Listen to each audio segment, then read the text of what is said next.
రైతులకు, విద్యార్థులకు, మహిళలకు, మధ్యవర్తి తరగతులకు ఒక పండుగ సంబంధించిన దాంట్లో వారికి బహుమానంగా ఇచ్చినటువంటి ఒక జిఎస్టీలో మార్పులు, ఇది ఒక చారిత్రాత్మకమైనటువంటి నిర్ణయము మోదీ యొక్క ప్రభుత్వంలో. దాదాపు 8 సంవత్సరాలై one nation one elections, one nation one tax, one nation one law అనేటటువంటి ఆలోచనతో భారతీయ జనతా పార్టీ ప్రభుత్వం ఆ రోజు రావడం జరిగింది. ఈరోజు వన్ నేషన్ వన్ లా అనేది కూడా దాదాపు మనం చూస్తూ ఉన్నాం. కొత్తగా వచ్చినటువంటి కొన్ని చట్టాల వల్లగానే మనం కలోనియల్ ఒక మైండ్ సెట్ నుంచి మనం బయటకు వచ్చినటువంటి పరిస్థితి కూడా చూసి, మరి మన దేశంలో బ్రిటిష్లు పరిపాలించిన సమయంలో రకరకాల పన్నులు పెట్టి మనకు భారత ఒక ప్రజలపైన, పేద ప్రజలపైన ఒక భారంగా ఉండేటువంటి సమయంలో one nation one tax GST రూపంలో తీసుకొస్తున్నారు. అంటే వస్తు, అదేవిధంగా సర్వీస్, సేవ, ఈ రెండింటి మీద పన్ను పెట్టి కొన్ని మాత్రమే, అంటే మన వ్యాట్, ఎక్సైజ్, ఈ 2-3 మాత్రమే రాష్ట్ర ప్రభుత్వాలకు వదిలిపెట్టి ఈ జిఎస్టీని తీసుకురావడం, దాంట్లో సగం సగం సెంట్రల్ జిఎస్టీ, స్టేట్ జిఎస్టీ, ఈ రకమైనటువంటి దీంట్లో చేస్తే ఆ రోజు ఉన్నటువంటి పరిస్థితుల్లో మనకు ఈ 65.5 లక్షల మంది మాత్రమే ఈ జిఎస్టీ ట్యాక్స్ అప్పటివరకు పెట్టినప్పుడు వాళ్ళు ఉండే. కానీ ఈరోజు దాదాపు 1,51,00,000 మంది ఈ జిఎస్టీ ట్యాక్స్లు పే చేసినటువంటి సందర్భంగా మనకు పన్ను పెరిగింది, ఒక ఆదాయం పెరిగింది ప్రభుత్వానికి. ఎన్నో రకాలైనటువంటి ఇన్ఫ్రాస్ట్రక్చర్స్ కానీ మనకు భారతదేశంలో ఏదైతే మనం అభివృద్ధి కార్యక్రమాలు ఉన్నాయో, మన దేశము ప్రపంచంలోనే దాదాపు 4వ స్థానంలో ఆర్థిక వ్యవస్థగా మనం వచ్చిన సందర్భంగా తొందరగానే మనం 5 ట్రిలియన్ ఎకానమీని చేరుకునేటటువంటి దిశలో మనం ప్రయాణించిన సమయంలో ఈ యొక్క జిఎస్టీ వలన ఈరోజు నరేంద్ర మోదీ గారు ఒక ట్యాక్సెస్ సంబంధించినటువంటి ఒక పన్ను వ్యవస్థని ఒకటి సరళీకరణ చేయటము, సింప్లిఫై చేయటము, అదేవిధంగా దీంట్లో ఎక్కువ మంది దీంట్లో వచ్చేటట్టు.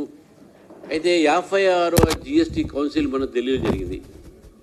ఈ జరిగినటువంటి ఒక సందర్భంగా అనేకమైనటువంటి ఒక రిప్రజెంటేషన్స్ కొన్ని వర్గాల సంబంధించినట్టు తీసుకొని దాదాపు మొత్తం జిఎస్టీ కూడా అత్యవసరాల ఒక వస్తువులపై, ముఖ్యంగా హెయిర్ ఆయిల్ కావచ్చు, అది కోకోనట్ ఆయిల్ కావచ్చు, మిల్క్ ప్రోడక్ట్స్ కావచ్చు, ఈ రకమైనటువంటి ఒక దీంట్లో మొత్తం ఈరోజు వారు చేసినటువంటి ఒక ఆల్మోస్ట్ ఫ్రీ చేశారు.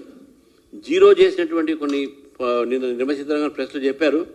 అయినా కూడా మిల్క్ ప్రోడక్ట్ మీద, రోటీ, చపాతీ, ఇవన్నీ ఏవైతే ఉంటాయో, డ్రై ఫ్రూట్స్, చాక్లెట్స్, పేస్ట్రీ, ఏవైతే మిడిల్ క్లాస్ ఫ్యామిలీస్ యూజ్ చేసేటటువంటి ఒక ఏది ఉన్నాయో ఇవన్నీ కూడా తగ్గించుకుంటూ ఒక పికిల్స్ మీద, వెజిటేబుల్స్ మీద, ఫుడ్ గ్రెయిన్స్ మీద దాదాపు 18 నుంచి 5%, 12 నుంచి 5%, 5% నుంచి 0%.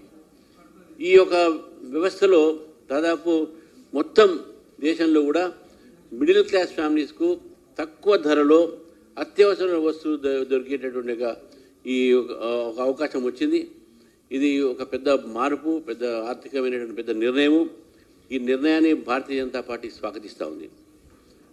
భారతీయ జనతా పార్టీ తెలంగాణ ఈరోజు వారిని స్వాగతిస్తూ నిర్మలా సీతారామన్ గారికి, నరేంద్ర మోదీ గారికి మా తరఫు నుంచి మీ ధన్యవాదాలు తెలుపుతూ, మరి పేద ప్రజలు కూడా ఈరోజు గుర్తుంచుకోవాలి. ఒక కాంగ్రెస్ పార్టీ ఈరోజు నరేంద్ర మోదీ గారిని అనేకమైనటువంటి మాటలు మాట్లాడుతున్నారు. ఏది దొరకకపోతే వారి మీద, ఎవరు ప్రజలు నమ్మకపోతే, చివరికి నరేంద్ర మోదీ గారి దివంగతమైనటువంటి వారి యొక్క తల్లి గారిని కూడా వదలట్లే. ఎక్కడో చనిపోయినటువంటి తల్లి గారిని కూడా దూషించి వారి మీద మాట్లాడేటువంటి అయితే మాటలు ఉన్నాయో, ఈరోజు దేశ ప్రజలందరూ కూడా నరేంద్ర మోదీ గారు ఆ తల్లికి ఏ తల్లి అయితే నరేంద్ర మోదీ గారి లాంటి వ్యక్తిని ఈరోజు భారతదేశానికి ప్రధానమంత్రిగా జన్మనిచ్చిందో ఆ నరేంద్ర మోదీ గారికి మనందరం కూడా పాలాభిషేకం చేయాలని ఈరోజు నేను ఇక్కడి నుంచి భారతీయ జనతా పార్టీ నుంచి మహిళా మోర్చా, యువ మోర్చా, మా భారతీయ జనతా పార్టీ అన్ని BC Morcha, ST Morcha, SC Morcha, Kisan Morcha అందరికీ కూడా నేను ఈరోజు రిక్వెస్ట్ చేస్తూ ఉన్నాను. మీ మండలాల్లో కూడా మొత్తం నరేంద్ర మోదీ గారికి ఈ జీఎస్టీ తగ్గించి ఇటు రైతులకు, విద్యార్థులకు అందరికీ కూడా ఈరోజు మహిళలకు, గృహిణులకు, మధ్యవర్తి తరగతులకు ఈ ఊరట ఇచ్చినందుకు పండుగ సమయంలో బతుకమ్మ, అదేవిధంగా దీపావళి రాబోతూ ఉంది. మరి ఇప్పుడు రకరకాలైనటువంటి మనకు పండుగల సందర్భంగా వినాయక చవితి, నవరాత్రుల సందర్భంగా ఇది ప్రకటించినందుకు అందరూ కూడా పాలాభిషేకం చేయాలి రేపు అని అందరినీ కూడా కోరుతా ఉన్నాను. ఇది భారతీయ జనతా పార్టీగా ఒక నిర్ణయం తీసుకుని జరిగింది. నేను మా మోర్చా వాళ్ళందరూ కూడా కార్యకర్తలు అందరూ కూడా రేపటి నుంచి ఈ కార్యక్రమం అన్ని మండలాల్లో కూడా చేస్తారు. ఒకటి. రెండోది, రేపు 6వ తారీఖు నాడు ఇది భాగ్యనగర్ గణేష్ ఉత్సవ సమితి సందర్భంగా వారు కార్యక్రమం చేసిన కూడా అమిత్ షా గారు హైదరాబాద్కు వస్తున్నారు. ఇది కేవలం మీ సూచనకు, ఇన్ఫర్మేషన్ కోసం మాత్రమే. 1:30కి వచ్చి మళ్ళీ వారు 5 o'clock వెళ్ళిపోతారు. 2-3 అఫీషియల్ కార్యక్రమాలు కూడా వర్చువల్గా ఇనాగ్రేట్ చేసి ముజంజాహి మార్కెట్లో భాగ్యనగర్ గణేష్ ఉత్సవ్ సమితి వారి యొక్క ఆహ్వానం వారు ఒప్పుకొని అక్కడ ఉన్నటువంటి ఒక శోభాయాత్రని వారు చూసి ఒక 10 నిమిషాలు మాట్లాడి వారు వెళ్ళడం జరుగుతుంది. వారు ఒప్పుకున్నందుకు కూడా హైదరాబాద్ రావడానికి కూడా వారిని భారతీయ జనతా పార్టీ తరఫు నుంచి నేను స్వాగతిస్తూ ఉన్నాను. ఇప్పటివరకైతే అది ఏం లేదు. ఎందుకంటే మాకు ఉన్నటువంటి పార్టీ నేతలు కూడా జిల్లాలలో వాళ్ళ కార్యక్రమాలు ఉంటారు.